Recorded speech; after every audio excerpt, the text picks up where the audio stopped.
నేను అదే తోటకూర పచ్చడి చేశాను కదా, అందులోకి ఉల్లిపాయ ఆమ్లెట్ వేస్తున్నాను. పచ్చిమిర్చి, కొత్తిమీర, ఉల్లిపాయ అండి. ఇది కొద్దిగా ఇలా కలుపుకోండి.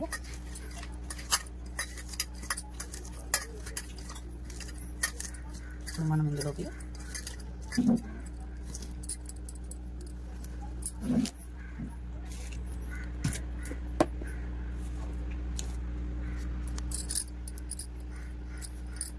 ఇదిగోండి కొద్దిగా సాల్ట్,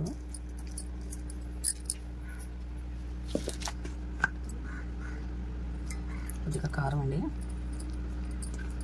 ఇందులో టెక్నిక్ ఏంటంటే ఫ్రెండ్స్,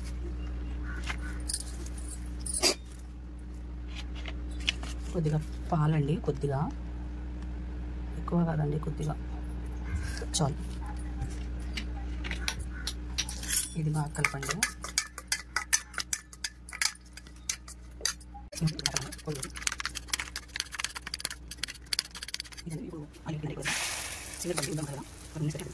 వైపు అయిపోయింది, ఇంకా పెట్టుకున్నాం. చూసారా, మనం పాలు వేసుకుంటే ఆమ్లెట్ అని చాలా బాగుంటుందండి, చాలా టేస్టీగా ఉంటుంది. ఎక్కువ కాదండి, కొద్దిగా. చూసారా,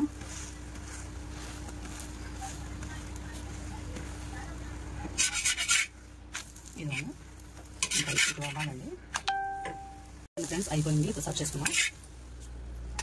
ఇదిగోండి కోడిగుడ్డు ఆమ్లెట్, తోటకూర పచ్చడి ఫ్రెండ్స్ ఇవాళ నేను